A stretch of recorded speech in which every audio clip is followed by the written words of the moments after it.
Hi there, this is Dr. John, your physics and math professor, coming to you with a quiz in quadratics. In this section, I'm going to work through a bunch of different quadratic problems, just like you might have in a quiz or an exam in that subject. First of all, what are the roots of this equation? Y is equal to 0.5 x squared plus 3.5x plus 6. Now, there's a couple of different ways that you could attack this. For one, you could use the quadratic formula on that. If you remember the quadratic formula, it's just simply like this. If you have a quadratic thing like this, quadratic function like this, ax squared plus bx plus c, just the way this one is, and that's equal to 0. Here it's equal to y, but let's say you set that equal to 0, then you can find what the values of x are by going negative b. This is this term right here, the 3.5 term.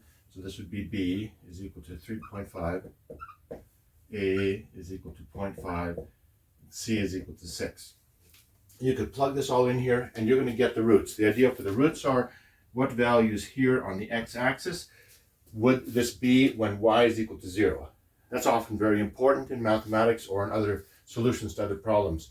Now, if you don't want to use this, there's another trick that you might be able to use to get this as well. Let me just erase this and rewrite this equation up here. Here's this equation rewritten. Like I said, we could have used the quadratic formula. We could try factoring this, but this looks pretty difficult.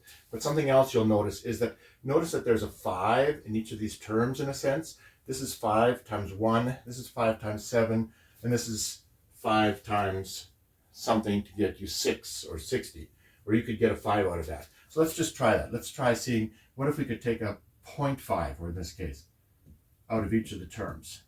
So the first term, it would just be 1. So it's just x squared. What would this be? What times what here times 0.5 gives you 3.5? Well, if this was just 5 and 35, it would be 7.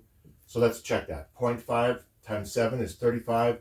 We have one decimal, 3.5. So this is the right answer. So it's a 7 in there. Then over here, what times 0.5 gives you 6? Well, this is like 1/2. So 12 times 1/2 would give you 6. So now you've taken this thing and you pulled out a 0.5 from each of them. Now what you would do here is, if you have this as an equation, let's say you have y is equal to this, you're going to have some sort of graph, whatever that graph might be. It's going to have certain x-intercepts right there and there. If you graphed this thing right here, let's say we said we don't need this 0.5 and we're just going to graph this. This here would be a different graph because you've taken a value out of this. However, it's going to have the same x-intercepts. It might have a slightly different shape. It might be shaped a little bit more like that, or maybe sharper like this. But it's going to have the same x-intercepts. How do I know that? Well, let me just show you here in a second. Let's say we had this original equation here, and we had this equal to 0. We want to find the values of x when this is equal to 0. If you take a 0.5 out of that, and make that equal to 0, you still have exactly the same equation. The only difference is you've pulled this 0.5 out of there. What you can do now is divide both sides by 0.5. You can always divide by 0 by 0.5, you're still going to get 0. Then this term becomes a 1, and this still becomes a 0.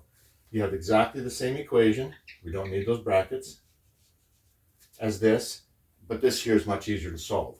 So if we want to solve this now, we can go like this. We can say, well, this is an x, this is an x. They both have to be a plus. This is going to have to be a 3 and a 4. And this equals 0. So for this to equal 0, it's either this equals 0 or this equals 0. It's like a times b equals 0. Well, either a or b or both of them have to equal to 0. So this is like your a, this is like your b. So in this case, x would be equal to minus 3. In this case, minus 4. So if we take these values of x equals minus 3 and minus 4 and plug them on this graph, this would be minus 1, minus 2, minus 3, minus 4. So this point right here, minus 3, and this point right here, minus 4. Those would be x-intercepts. Now, would you happen to know which way this graph opens? Does it open upward or downward? Well, notice the value in front of the x squared in both these cases is a positive number, so it's going to open upward. We don't know exactly what shape it's going to have. It's going to do something like that and open upward. So this is the basic quadratic form of this. All they're asking for is those intercepts. you can do this slight modification, taking out a value here, and you can still get the same intercepts. Hope that helps. See you in the next video. Bye-bye.